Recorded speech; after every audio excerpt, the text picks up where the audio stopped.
हरि ओ कर्पूरगौरं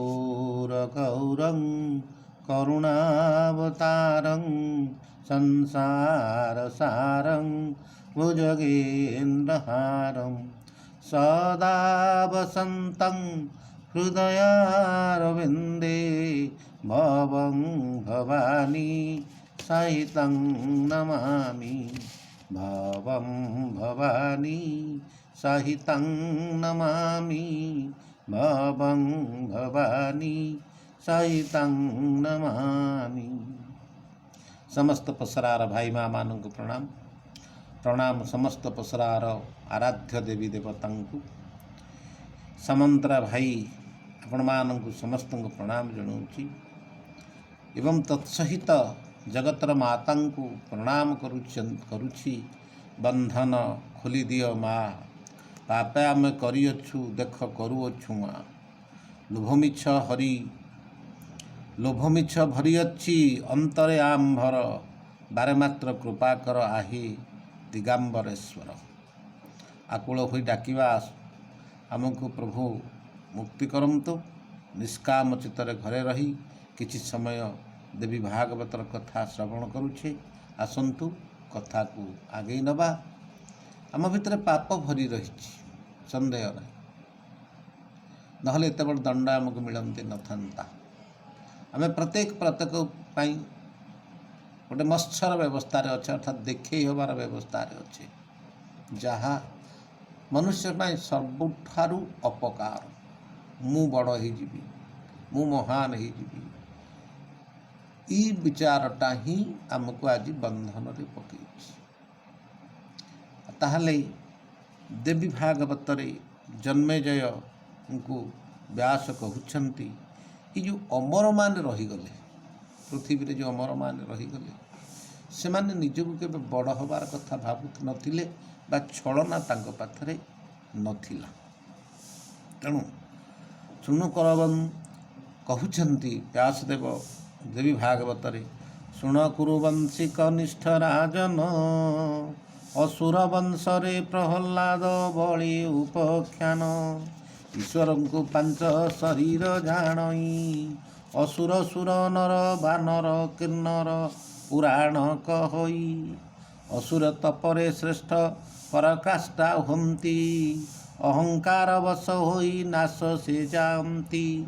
सुर माने सदा ईश्वर मान्यता दियंती, परश्रीकातरे होई हीन जोनि कुलभंती।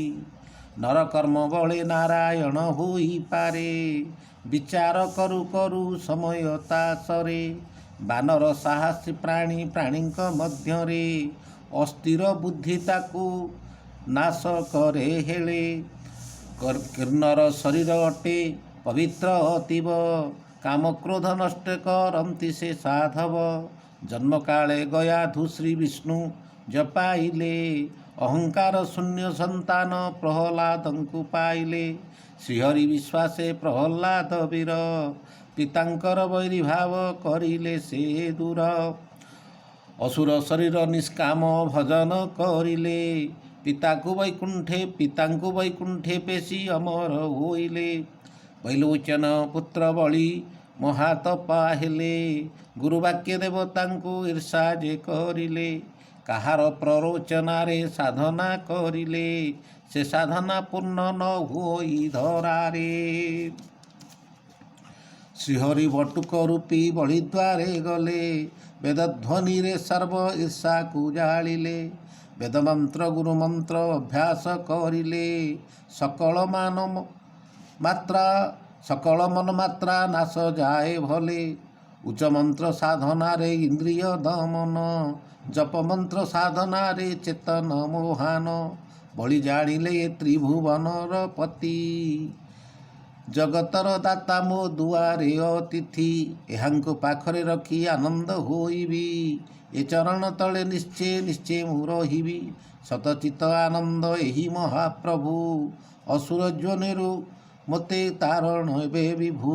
बळी माता दीति गयाधु प्रहल्लाद माता, କୌଶଳ ଦେଲେ ପୁତ୍ର ହେଲେ ଜଗତ ଜିତା। ଆମେ ଆଲୋଚନା କଲେ ଦୁଇ ଜଣ ମହାନ ଅସୁରଙ୍କର କଥା। ଏମାନେ ମଧ୍ୟ ଅମର ହେଲେ ଦେହି ମାଂ କର୍ମେ ସାଂ କୌଶଳ ବଳରେ। ଏଇ ମା ମାନେ ହିଁ ପ୍ରକୃତରେ ଜ୍ଞାନଦାତ୍ରୀ। ଶରୀରକୁ ଚାହିଁ ବିଶ୍ୱାସକୁ ଚାହିଁ ମା ମାନେ ହିଁ ଜ୍ଞାନ ପ୍ରଦାନ କରିଥାନ୍ତି ବା କୌଶଳ ପ୍ରଦାନ କରିଥାନ୍ତି। ଯେମିତି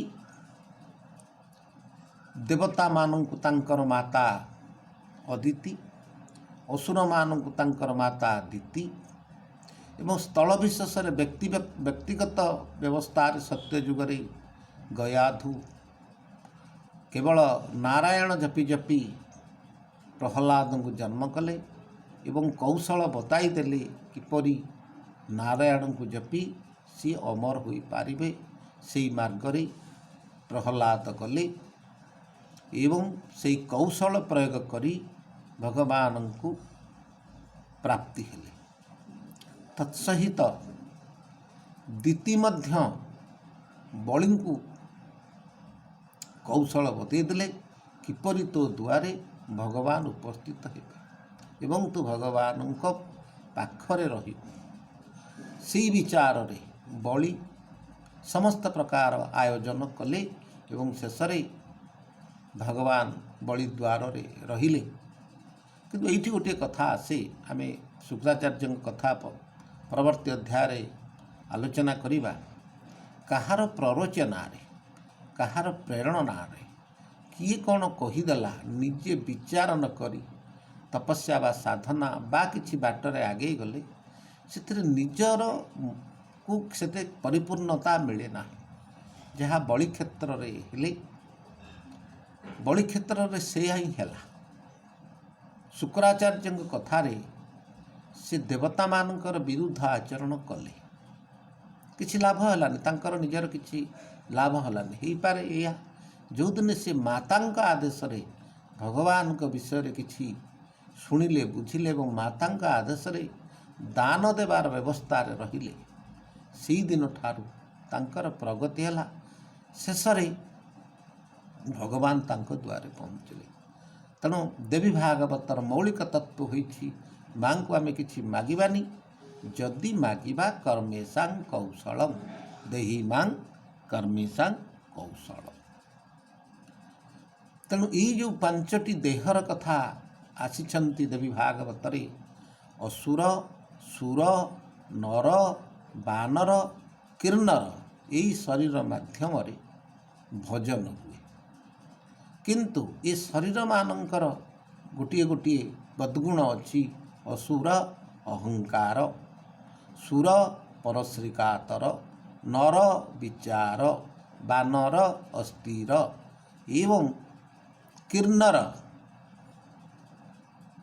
କିନ୍ନରଙ୍କର ତରତର ହେବେ। ଫଳରେ ଏହି ଶରୀରର ଗୁଣକୁ ଦହନ କରିଦେଲେ ଏମାନେ ମହାନ ହୋଇଯାଆନ୍ତି, ଯାହା ଦେବୀ ଭାଗବତର ଚତୁର୍ଥ ସ୍କନ୍ଧର ଅଷ୍ଟମ ଅଧ୍ୟାୟରେ ବର୍ଣ୍ଣନା ହୋଇଛନ୍ତି ବଳି ଏବଂ ପ୍ରହ୍ଲାଦଙ୍କର କଥାକୁ ନେଇ। ଯେଉଁଦିନ ମାତାଙ୍କର ଆଶୀର୍ବାଦ ପ୍ରାପ୍ତି ହେଲେ ଏବଂ ମାତାଙ୍କ ବିଚାରରେ ଦୁଇ ପୁତ୍ର ସାଧନାରତ ହେଲେ, ଭଗବାନ ତାଙ୍କ ଦୁଆରକୁ ଆସିଲେ। ଆପଣ ଜାଣିଛନ୍ତି ପ୍ରହ୍ଲାଦଙ୍କର ଡାକରେ ଭଗବାନ ତାଙ୍କ ଦୁଆରକୁ ଆସିଲେ, ବଳିଙ୍କର ଡାକରେ ଭଗବାନ ତାଙ୍କ ଦୁଆରକୁ ଗଲେ। ଆମେ ପ୍ରତ୍ୟହ ଦୈନିକ ଭଗବାନଙ୍କ ଦୁଆରେ ଭଜନ କୀର୍ତ୍ତନ କରୁଛେ। କିପରି ଏକ ବ୍ୟବସ୍ଥା ରହିଛି, ଆମେ ସମସ୍ତେ ଗୃହବନ୍ଦୀ ହେଲେ ଏହି ସମୟରେ ଟିକେ ଭଗବାନଙ୍କୁ ଆମେ ଡାକିବା, ମହାପ୍ରଭୁ ଆମ ଘରକୁ ଆପଣ ଆସନ୍ତୁ, ଆପଣ ତ ଆମକୁ ବନ୍ଦ କରିଦେଲେ। ନା, ଆମ ଭିତରେ ସେଇ ବିଚାର ଏବେ ସୁଦ୍ଧା ସୃଷ୍ଟି ହୋଇନି। ଆମେ ପରିସ୍ଥିତିର ଦାସ ହୋଇଯାଉଛେ, ପରିସ୍ଥିତିକୁ ଆମର ଦାସ କରୁନାହିଁ। ପରବର୍ତ୍ତୀ ଅବସ୍ଥାରେ ଯେଉଁ ଅନ୍ୟ ଅମରମାନଙ୍କର କଥା ରହିଗଲେ, ଅଶ୍ୱତ୍ଥାମା, ଶୁକ୍ରାଚାର୍ଯ୍ୟ, ବ୍ୟାସ, ଅଗସ୍ତ୍ୟ, ଏଇମାନଙ୍କ କଥା ଆଲୋଚନା କରିବା। ସେମାନେ ପରିସ୍ଥିତିର ଦାସ କିପରି ହେଲେ ନାହିଁ ଏବଂ ଅମରତ୍ୱ ପ୍ରାପ୍ତି ହେଲେ। ଜୟ ଜଗନ୍ନାଥ, ଜୟ ଭଗବତୀ, ଜୟ ଶମ୍ଭୁନାଥ, ଜୟ ଭଗବତୀ, ଜୟ ଶମ୍ଭୁନାଥ।